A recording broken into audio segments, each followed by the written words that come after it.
My name's Justin. Welcome to the next session. I'd like to introduce Nelson Lowe, David Evans, and Ilektra Spandagou for their presentation. And please remember, welcome to everybody online as well. And if you have any questions, please use the Slido to pop them, and people in the room, we can have questions at the end of the session. Thank you. Okay. Yes, please. Hi, good afternoon, everyone. Can everyone hear me from the back? Yeah, all right. My name is Nelson, and thank you for joining me today on this presentation about University Pathway Teachers' Adoption of for Universal Design for Learning. It's an observational case study. I'm here with my two research supervisors. I'm a 7th-year PhD candidate on my final leg of my race in finishing the PhD.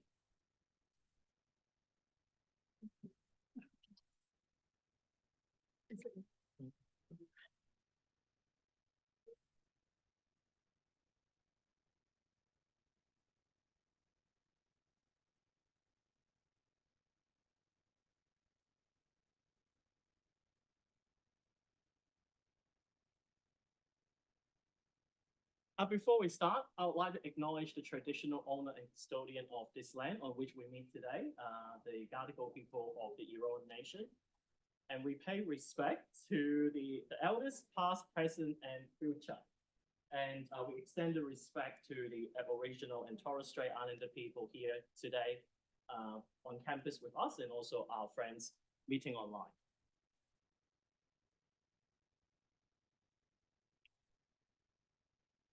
So to start off with, we'll start with a little bit of background and rationale of this study and my whole PhD thesis. It's around inclusive education, but what is it? Different people might have a different understanding of it because it's very context specific. We always understand that using a very narrow, a narrow definition of supporting students with disabilities.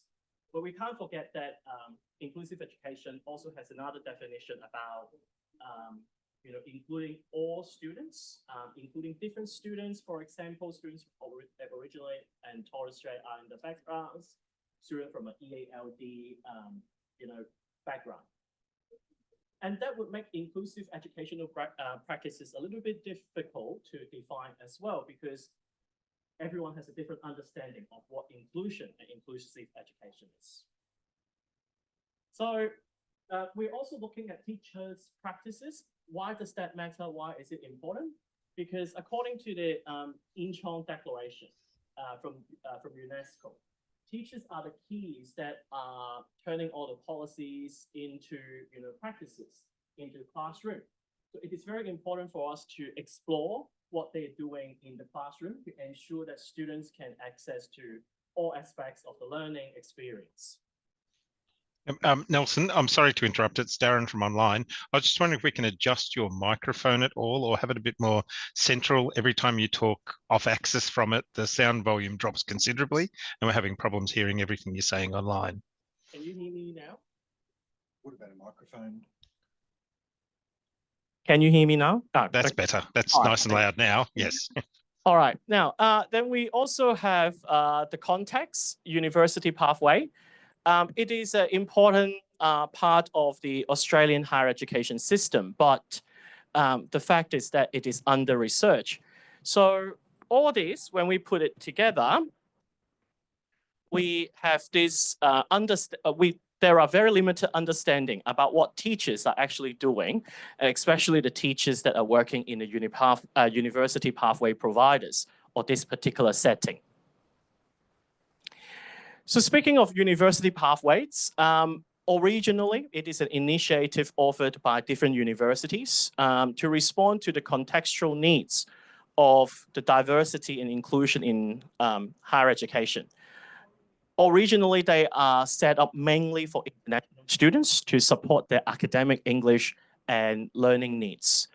But gradually, it has become a primary option for domestic students as well, especially those who require additional support to enter university. Now, today we're not here to discuss the naming convention of what these programs are, but you can see that there are foundation studies, diploma, enabling, tertiary pathway, tertiary preparation programs.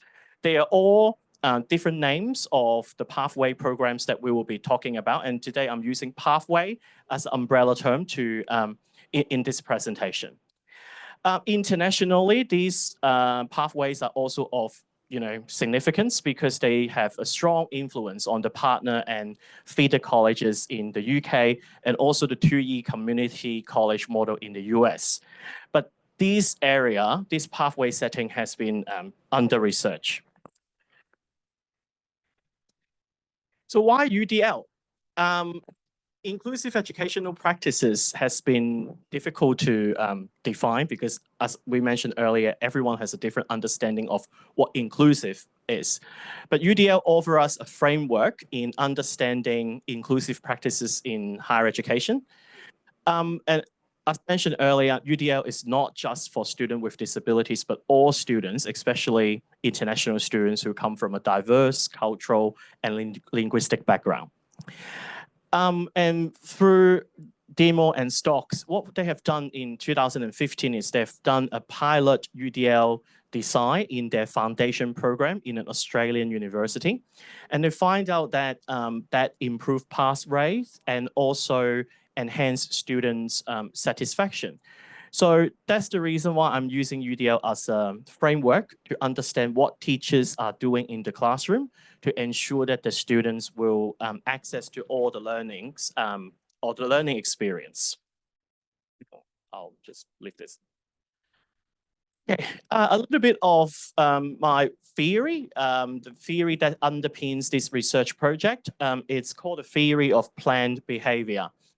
Central to this behavior is the idea of intention.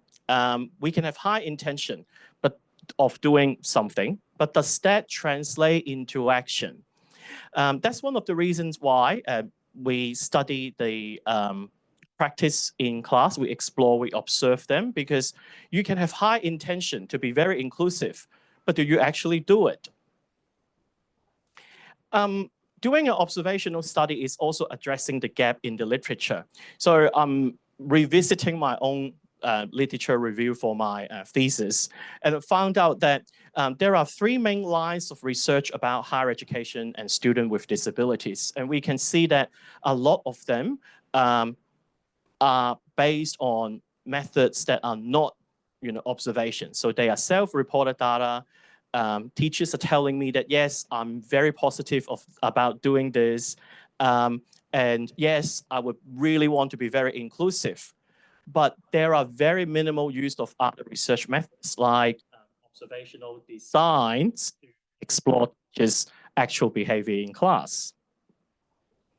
And lastly, it's also to respond to the Australian Universities Accord for our domestic piece here today. This report came out last year in February. And one of the highlights in this report is saying that there are different measures to understand, student outcomes, their experience. But there are no reliable and actionable data that directly measure teaching performance. And in addition to survey data, we need some other different ways of, measure, understanding what teachers are actually doing. So they recommend a systematic. It's not systematic. It's not systemic, but systematized use of peer review of teaching. And that's the reason why I'm conducting these observational studies. So the 2 questions that I aim to answer in this stage of the study is that to understand what is the level of UDL adopted by these university pathway teachers in this case study. And the second question is about the relationship between intention and practices that I mentioned earlier. So what is the relationship between that? If you have high intention, does that mean you will have, you are highly inclusive or you do UDL a lot in your classroom? So the tool that I use is based on UDL 2.2, and it is from Basham and his colleagues. It's called the Universal Design for Learning Observation Measurement Tool, or the UDL-OMT. 32 items divided into 4 subscales, and we use a rating scale of 0 to 3. 0, that means no evidence of UDL, and 3 is dynamic interactive use of UDL. You can see that the 4 subsections or the subscales, they come from the UDL, what we call now considerations, back then the checkpoints. The whole scale, the full scale was not available online. You will have to contact Basham and his colleagues to get access to that. So I can't share the whole tool here, but there are some example items on the screen. This case study focused on the 2 teachers, Teacher A and Teacher B. They were recruited through a purposive convenience sampling. They participated in my previous stage of my doctoral project, which is an online survey, so that I could collect, information on how, what the intention is about their, idea of supporting, including students with disabilities. So they come from the same university pathway provider, and they were both sessional employees, casual employees of that university pathway provider. They are also of the same age, 42 years old, from a different department. You can see that Teacher A has got a PhD in his field, and Teacher B has got a master's degree as her or their highest education qualification. None of them were trained as a primary school or high school teacher. They also didn't receive any training in teaching. They have attended a 2-hour professional development session on UDL that was run by their college or provider. Their experience were vastly different. You can see that one of them has got 20 years of teaching experience. The other one has got 2.5 years only. Each of them were observed for 12 hours. So I get 24 hours of observational data in total. One of them did consent to video recording, and the other one didn't. So I had to have a research assistant to come in with me. And that also helped with establishing some inter-rater reliability. So here are the results. Here are the results for the 2 for the observations. So first of all, you can see that the research assistant, who is also a peer doctoral researcher, we've got a very high absolute inter-rater or inter-observer agreement. So we both agree on the same, rating on a particular item. But you can see that if 3 is the highest you can get, their inclusive practices were considered as pre-emergent. So there are some, but not very consistent, not very dynamic use of UDL in their teaching, or at least in that 24 hours of observation. And you can see that Teacher A will need a lot of work on activity and engagement, which aligns to multiple means of engagement. And Teacher B will need some work on content representation and delivery. Not very surprised with the results because of the fact that we can't forget that UDL has 30+ considerations. And it's very unfair sometimes to say that they have to be able to do everything in the 24 hours that I've observed them. So Teacher A, he or she has done really well, 2.83 out of 3 in consideration 3.2. And that is that falls under multiple means of representation, if I'm correct. But you can see that most of the checkpoint or considerations that he needs to work on with is the area of engagement, because there was 0 observed across 24 hours in all of these checkpoints or considerations. For teacher B, you can see that he or she was also very, good at using UDL in, areas or guideline 3 that is for multiple means of representation.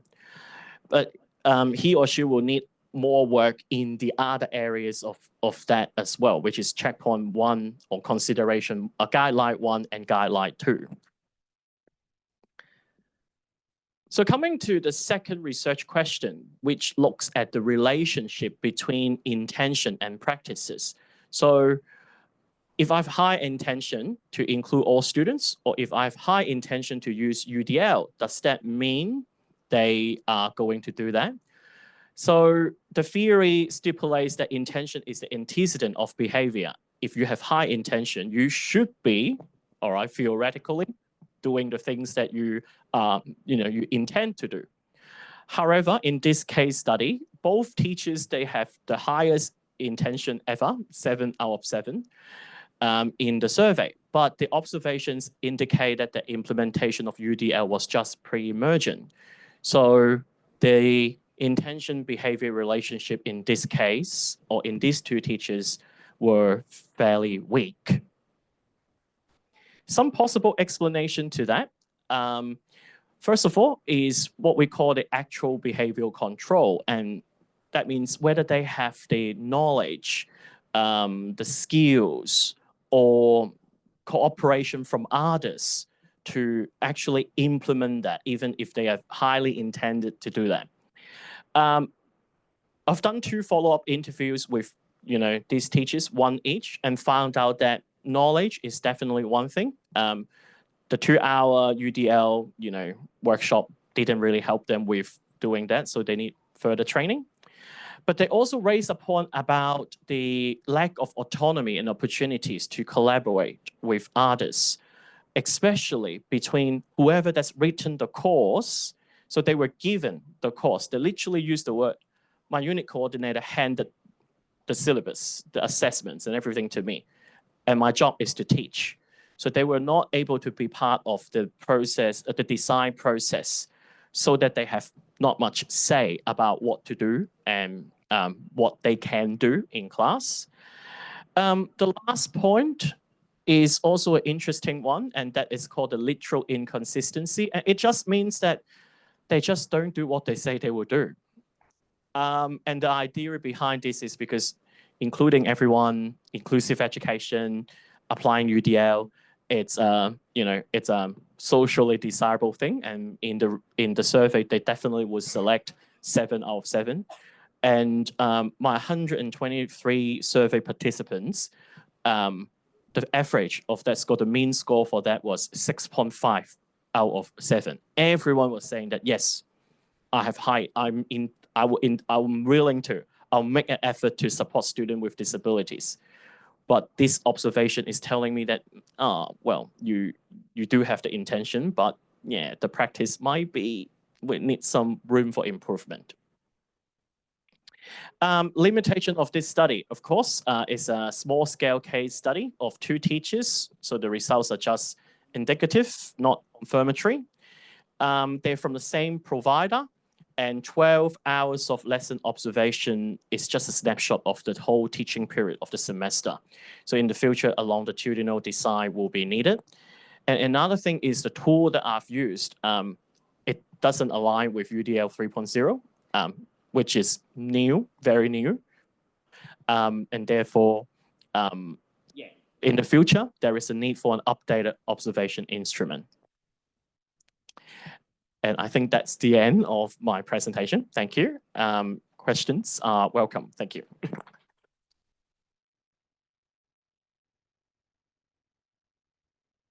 Thank you very much, Nelson.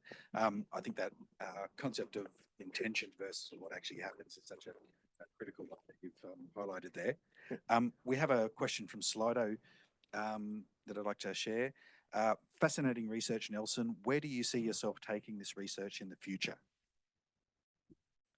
Thank you for the question. Currently, well, it's a 3-stage project. So this is my final stage. The first stage was already published. So I'm currently working on finalizing the thesis, but also working on some publications. So that's where I would like these to be disseminated in the future. Thank you. And do we have any questions from the room? Thanks, Meredith.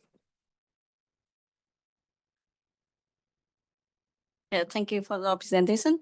I just have a question about your testing for 2 teachers. So here you applied UDL for your methods. So I just see your summarize about what the teacher adapted to the UDLs, but I haven't seen, do you compare any improvement from previous lecture compared to the current lecture? The teacher already applied UDLs in their methods because they already learned 2 hours. So what is the improvement with 2 hours they have, and they improve their lecture content? Thank you for the question. That would get into a pre and a post test design of the research, but this is not what I've done. So, but in the future, that will give me a very good direction.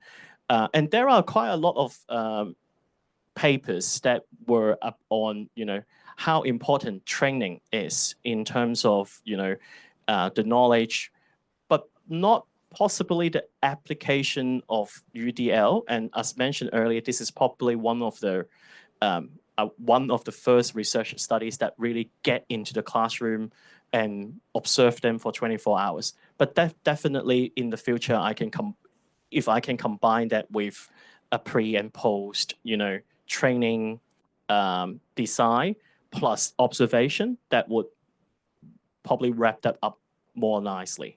Thank you. Thank you. We've got a couple more minutes, Nelson. We've got another question here. I'll go to quickly from Slido. Did your study identify which specific student disabilities pose challenges for academics in aligning intent with reality?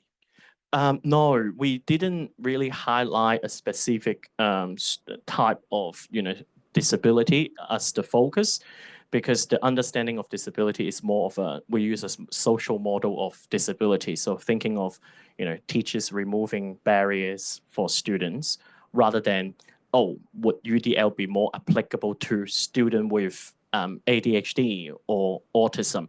There is another line of research there as I'm doing my lead review, but very similar thing, and that is there is no observational study to find out whether UDL would be specifically helpful for a particular group of students. And I think it also deviates from the UDL idea of it's for all students, not just one particular type of student.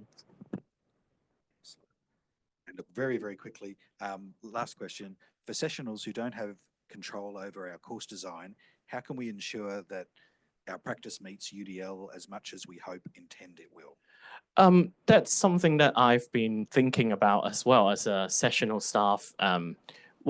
Collaboration, asking for collaboration with the learning designers, the senior teachers, the unit coordinator.